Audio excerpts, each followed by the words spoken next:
Hello, everybody, and welcome to another Q&A edition of Optimal Relationships Daily, episode 1021.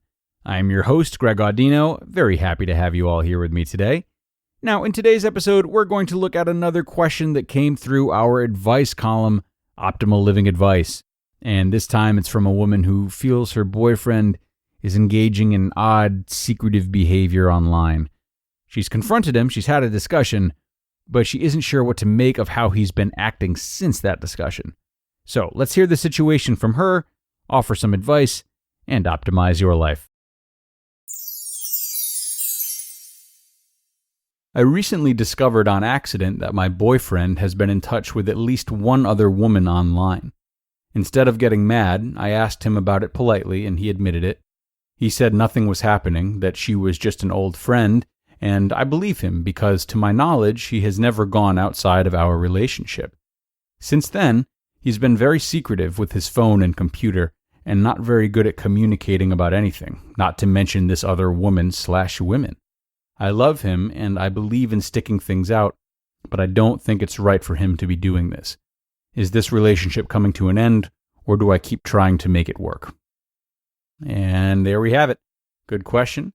First of all, just want to give you major props for how you're handling all this. It seems you've taken a very mindful and communicative approach, not acted in a way that's overly aggressive, and it seems like you're more than willing to find the facts and give a second chance as opposed to just letting your ego take over and drive your brain off a cliff. No easy task. No easy task indeed. So I do wish I know how that conversation you had with him left off, but alas, we can still talk here. All right, where to begin?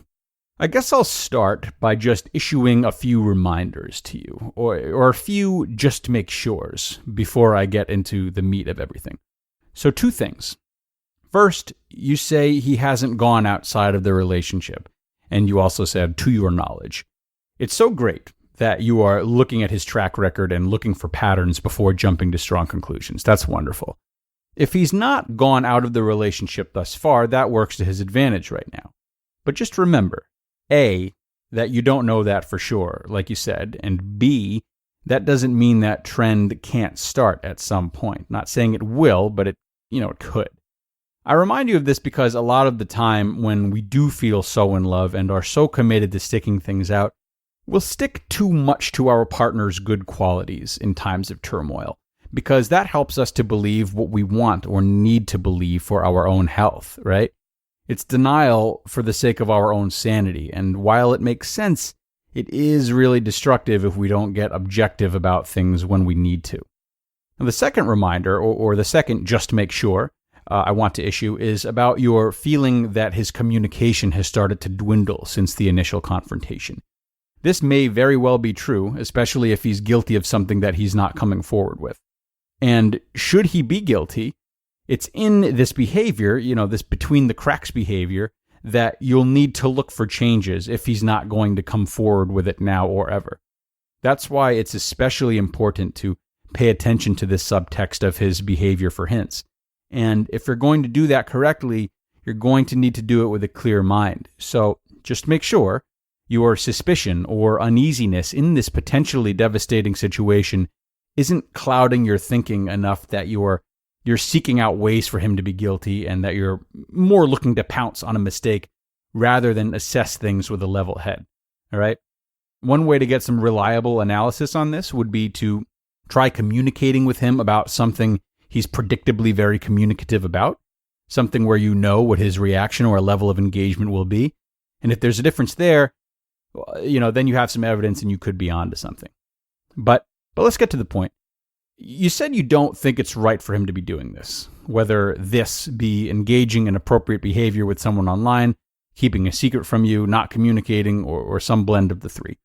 There's a difference between doing something wrong and doing something wrong for the relationship the two of you have. Now, I'm not saying you feel this way, but I want to remind you that you do not own this man, nor would you if you were married. He can do what he wants. You two do have a commitment together, which comes with boundaries, however. So it's his prerogative to violate that boundary, but more importantly, It's your prerogative to decide just how many boundaries he can violate before you decide to do something about it. He can behave how he wants, he's going to anyway. We all are. That doesn't mean that you have to or should put up with it, though. Okay? So this is really about whether or not you choose to keep him and his behavior in your life. All right? It's about your boundaries with yourself, not your boundaries with him, if that makes sense.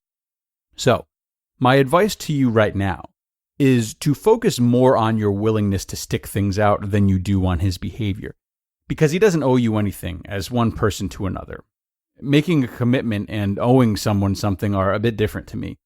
I understand there is a commitment in place, and it would be nice if that commitment took precedent and any urge to violate said commitment were to be discussed openly, but we don't always have that luxury in our partnerships, and thus we do need to look after ourselves. And it's especially important for you to look after yourself if you've identified yourself as someone who goes out of their way to stick things out. That's a really great quality, but if it's done bullheadedly and there's no line in sight, it also makes you very susceptible to being strung along and being hurt. Now, I encourage you to keep looking for signs and keep trying to communicate openly with him. Maybe that communication is about mundane things, or maybe it is about the concerns you're having that we've discussed in this episode. Regardless of whether or not your or any relationship is in limbo, a lack of communication will only spell trouble.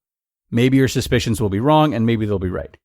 Either way, he's looking out for himself, and you have to do the same. It's not to say that you can't have a loving relationship with this mentality should you decide to stay with this man, but if he is unwilling to communicate better and unwilling to bend on being in touch with this woman or women in a way that you feel is inappropriate and violates your boundaries too much, then all you can do is either encourage couples counseling or end this relationship before he exploits your kindness any more than he already has.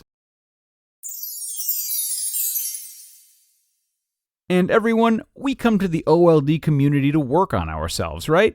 We all want to do this, especially in the long term, but therapy can be expensive. Well, there's a new way to grow that we are really excited to be partnering with, and that's TATLab. TATLab, or the Angry Therapist Lab, has live Zoom group classes led by a team of therapists and coaches on everything from relationship building tools to conquering codependency, trauma work to breath work, even astrology readings. There's also a social hour in which everyone can talk freely and build new friendships. You see, this is not therapy. It's part lecture and part group engagement, a really fun way to work on your emotional well-being from home and meet like-minded people while doing so. So go to tatlab.app and use discount code ORD at checkout to get unlimited live classes, plus hundreds of hours of audio lessons and courses on a variety of wellness topics, all for just $20, the price of a gym class drop-in fee. For a limited time only, again, go to www.tatlab.app and the discount code is ORD, all letters in lowercase. This is the new way to grow. We'll see you in the lab. Now, Asker, I hope this episode was able to give you some new insight, some new perspective, and of course, some feelings of support from us on the OLD team.